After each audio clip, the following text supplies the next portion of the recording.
Hello guys, welcome back to another episode here on European Confessions. There is a message that I want to share with you guys, and this message, it comes from a translation of a message that I received, and the translation of that message, it reads like this. Hello brother Nashi, how are you? Can you please post my own story as hidden identity? My brother, my story, it goes on like this. So when I was still back home, I never thought that I'll end up going to the white garment churches.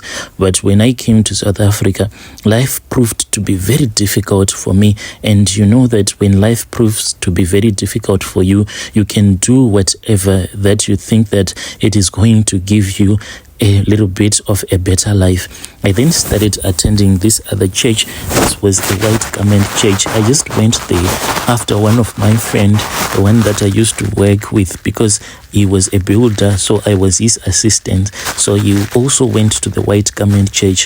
When I went with him the first Sunday, then the prophet, who was like the prophet who used to lead that assembly, he then started speaking with me, and he said that he had seen something in me. He said that he saw a very dark cloud, and this dark cloud, it was blocking him so as to give me a good prophecy. So what we needed to do was to work on that dark cloud.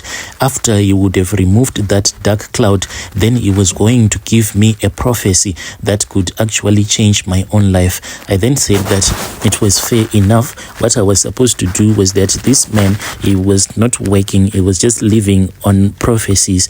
And I then went to his place. When I went to his place, Brother Nash, I then saw that, these prophets, they are making a lot of money. There were a lot of cars that were parked there, and most of these cars that were parked there, they were not your regular cars. They were like expensive cars that were parked there. I was like the only one who didn't have a car, who had came to that prophet's house on that day. So I sat in the queue waiting for the prophet to finish up prophesying the person that he was prophesying. When my turn came, he then gave me some stones, and he told me that I was supposed to put these stones in the water that I would be using to bath. And after placing those stones in the water that I will be using to bath, then God was going to have mercy on me. So I then started using those stones, Brother Nashi, and I started to have dreams, and I saw that one of my aunties, even though she had passed away, but my auntie, when she was still alive,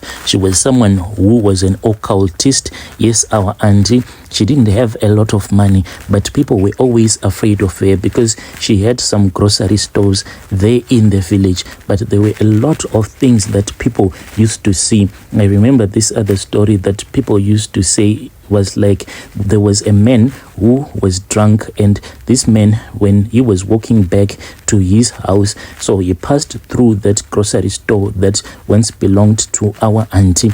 Then this man said that he saw our auntie, he was standing with other men, and as he was standing with this other man, he then saw that our auntie was removing another woman who seemed to be alive, but she had been beaten up so much.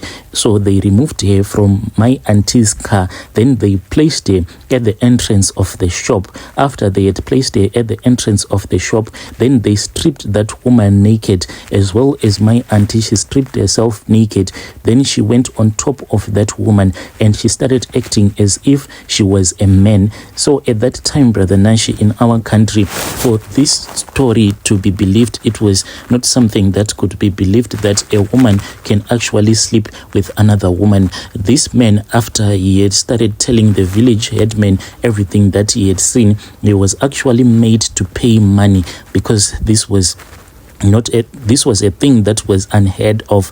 But with time, people started to believe that our auntie was an occultist because of some practices that she used to perform. She was actually chased away out of our village. This was after her shops started burning. Each and every time there was fire that was always seen at one of her grocery store.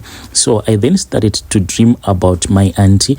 In my dreams, it was revealed to me by my ancestors that our auntie, what she had done is that she had a book that she had wrote all of our names, like anyone that was born into our family. She would write down the name. Then there was a place high up in the mountain where she used to hide that book in a cave that no one would ever dare to enter. That is where she kept that book. If there was anyone that was born in the family, she would climb up the mountain and she would perform those rituals that was giving her the money. So my ancestors were showing me so that I can try to fight against those occultic practices that my auntie used to perform on the family. I started praying and praying. That prophet that was like the owner of that church, he then brought me closer to him, and after he had brought me closer to him, he started teaching me all about the prophetic ways. There was another trip that me and him went on, but it was not only me. We had other prophets as well. It was 7 of us, and it was him and some of his brothers-in-law. So we were 12 in total, and we were like the disciples of Jesus Christ. On this trip, we had traveled to Mozambique. Initially, when we were on our way traveling to Mozambique, we were told that there was a family that had suggested that he was supposed to come there to Mozambique so that he can give them some assistance. But when we arrived there, Brother Nashi, I then saw that this was at a funeral. That man had traveled all the way to attend the funeral of a traditional healer. Anyway, we arrived there, Brother Nashi, and we just respected anything that our prophet was asking us to do. We then found out that this man who had passed away, the traditional healer, he was like the one who had given our prophet the powers. So when he heard that the man that had given him the powers to prophesy had passed away, he had to go there to attend his funeral so that those that were going to be in control of the shrine were not going to strip off the powers from him. And after the funeral, he then introduced us to the relatives of that traditional healer that had passed away. And I then took the numbers of one of the guy who was said to be the son as well of that traditional healer who had passed away. I just did this in secret without the knowledge of anyone. When I returned back to South Africa,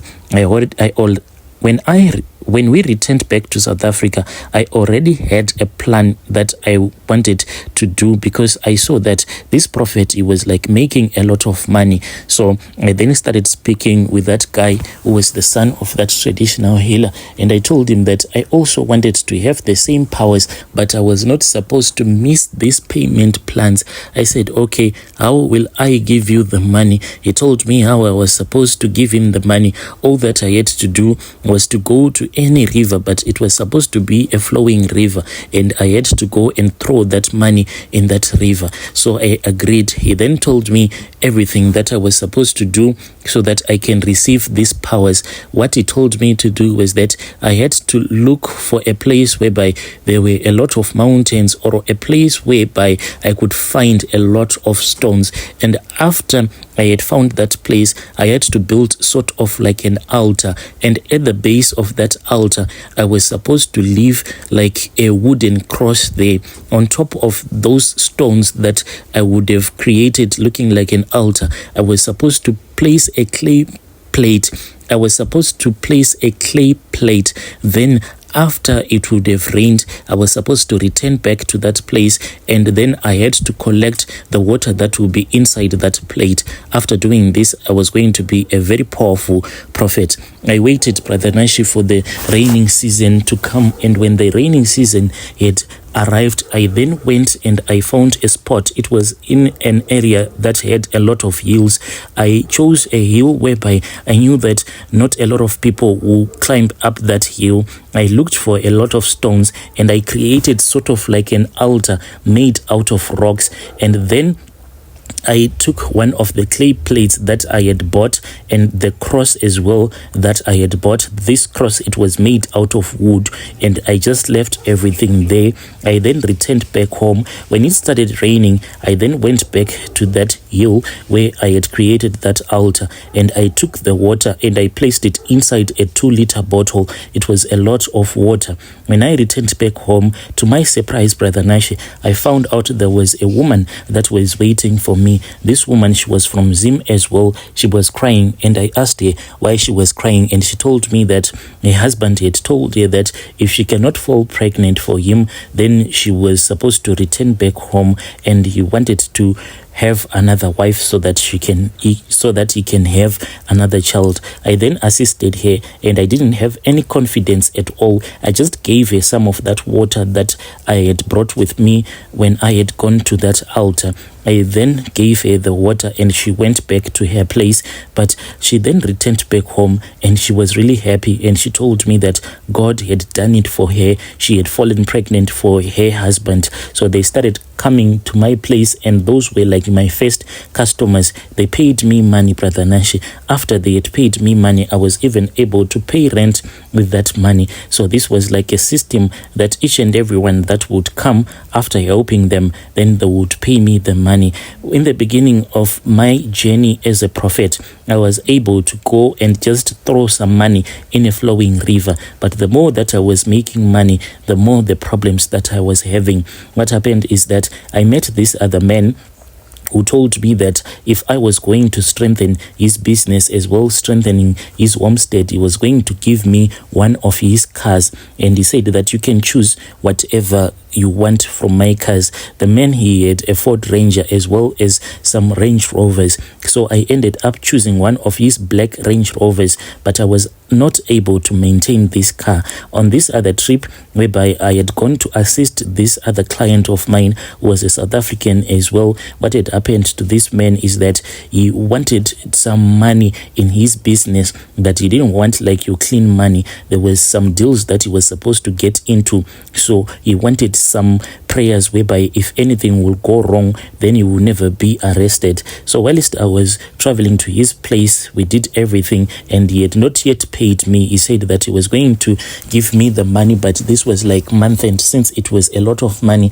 that I had charged him. I then returned back home, but on my way, then the car broke down. Brother Nashi, this car, it is really expensive to maintain. I could not like tow it using another car. I had to hire those cars whereby they will come and place it on top of a towing truck. And for me to repair this car, it was really expensive for me, and this was the car that I was using from moving from point A going to point B. So I then started using that money that I was supposed to go and throw into the river, and I was told that I was never supposed to do this. I did it anyway. The next time after that man had given me the money, I remember that I had to fulfill my contract. I then went to a place where there was a flowing river, and I dumped the money there. To my surprise, when I returned back home, I saw that the money, it was just placed on top of the pillow. My wife as well, she said that she didn't know where this money had came from. I then lied to her that it was the money that I had just left there, even though she could not understand. Anyway, she could not even understand that this money, it was ritual money, since she was a South African lady that I was dating at that time. So Brother Nashi, this money, whenever I would try to throw it in a river, it will always find its way back into that car or back into the room that I was staying with. Finally, I then thought of returning back home so that I can fix some stuff there back home, because I had bought a lot of livestock. When I returned back home, I found out that 2 of my cattle had died. This happened whilst I was on the way. My relatives said that they could not communicate with me so as to tell me that 3 of my cattle, they had just died through the night, and no one knew what had killed my livestock. This thing kept on happening, Brother Nashi, until I started losing customers. I lost a lot of customers over the years. It even reached a point whereby I was once beaten up in this other location where I had gone to strengthen this other guy's house. I had gone to strengthen this other guy's homestead, and whilst I was there, his son then started saying that I was a fake prophet, and then the whole family started beating me up. They then smashed that car, and after they smashed that car, I could not even drive it, and the money for me to repair that car, it was just too much. It then broke down. That car, Brother Nashi, I just sold it as a car that can be broken down for parts. I never got any money out of it. I tried communicating with that guy who is from Mozambique. He then said that he cannot assist me at this time, since I have broken down the contract, I am supposed to wait for 5 years. After that, he can invite me back to his father's shrine so that he can help me. So it means that now I am left with 3 more years of suffering. Brother Nashi, if you see the way that I am suffering, today I can find a piece job of like 100 rands, then I can just buy some food, and then once I have the money in my pocket, if I still have even like 5 rand in my pocket, I'll never find another piece job. Only after I have used all of that money, then I'll find another piece job. And it is the same piece jobs that don't give me, and the piece jobs are the same. They do not give me a lot of money at all. I am struggling. I am someone who used to drive a big Range Rover, but now I go around with a spade and a rake on my shoulder, asking for people to give me piece jobs so that I can just buy some food. Dear listeners, right there was a message that came from a translation of a message that I received. Please let us talk about this issue in the comment section.